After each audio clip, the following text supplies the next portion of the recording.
Hi, this is Sai Potana, founder at Embedded Systems AI LLC.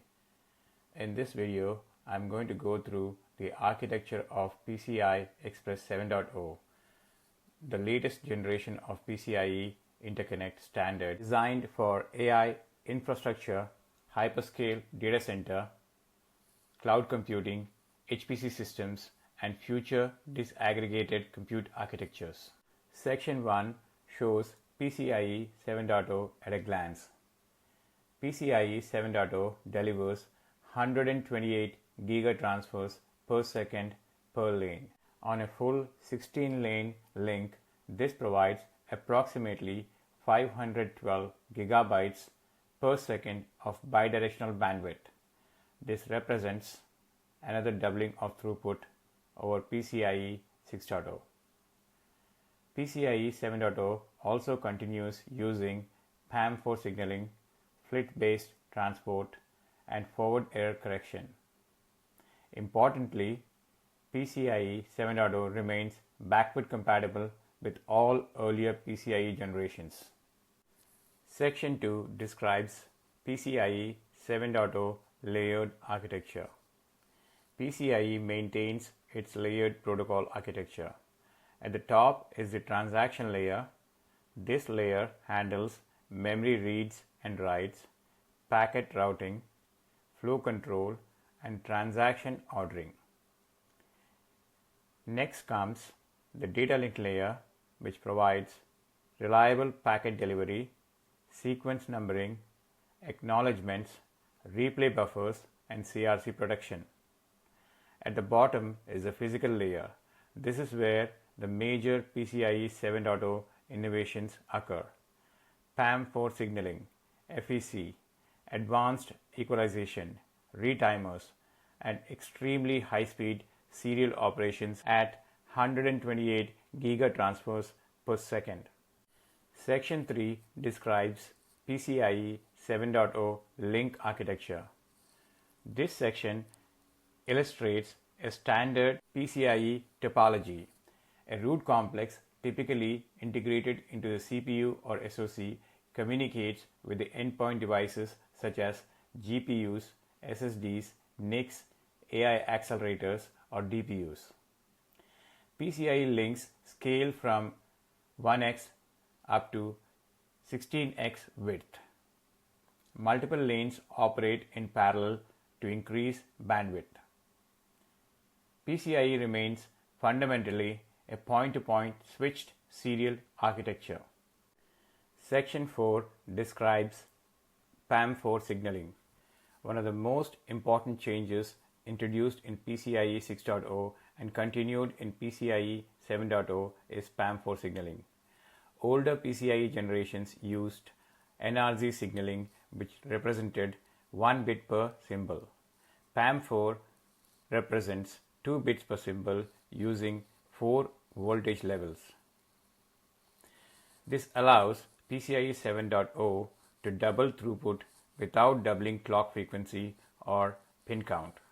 However, PAM4 dramatically increases signal integrity challenges and error sensitivity.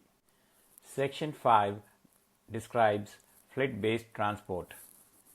PCIe 7.0 continues using FLIT-based transport introduced in PCIe 6.0.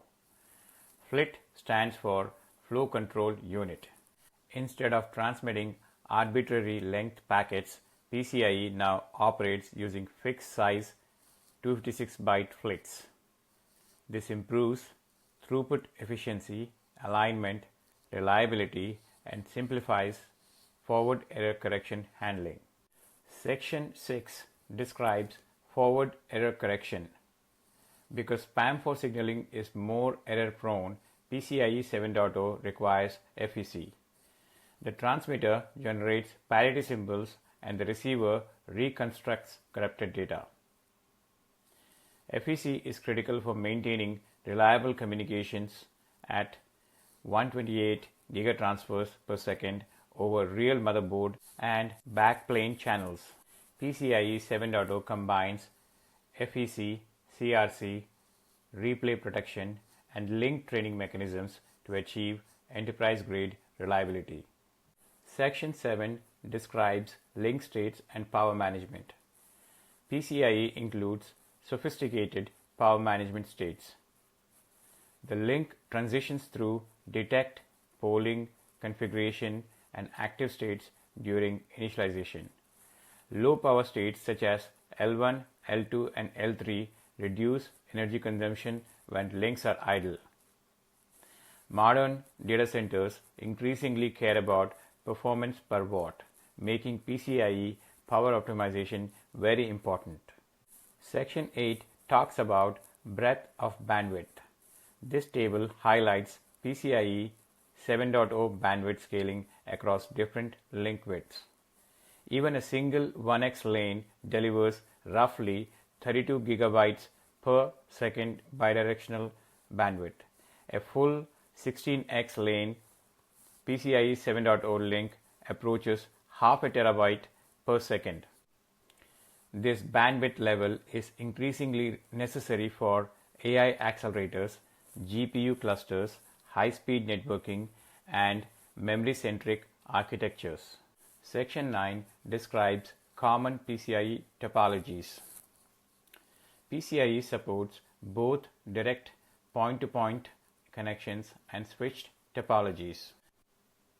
In point-to-point topology, a root complex directly connects to an endpoint.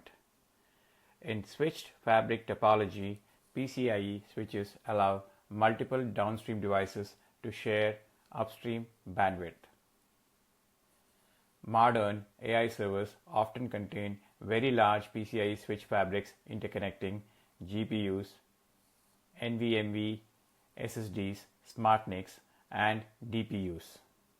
Section 10 describes key enhancements in PCIe 7.0.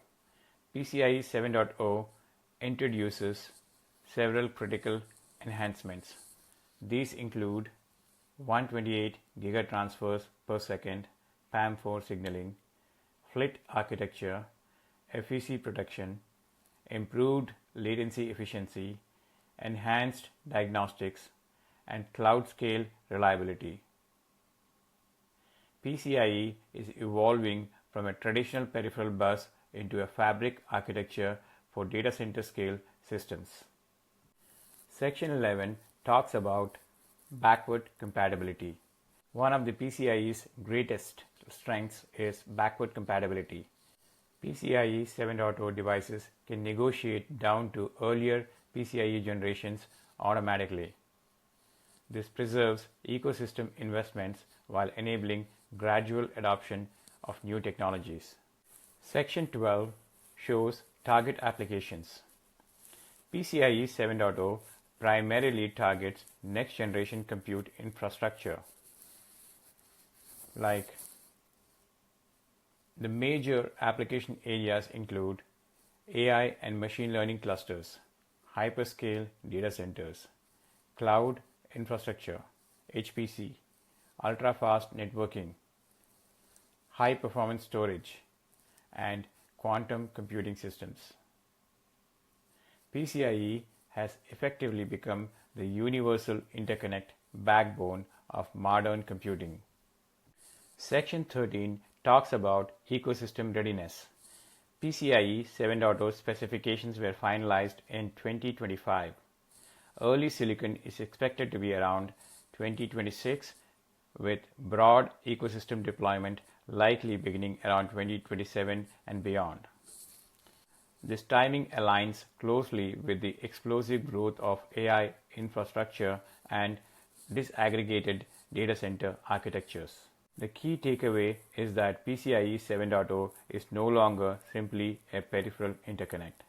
It is becoming a high-speed, fabric-scale communication architecture that connects CPUs, GPUs, memory, storage, accelerators, networking, and future composable infrastructure.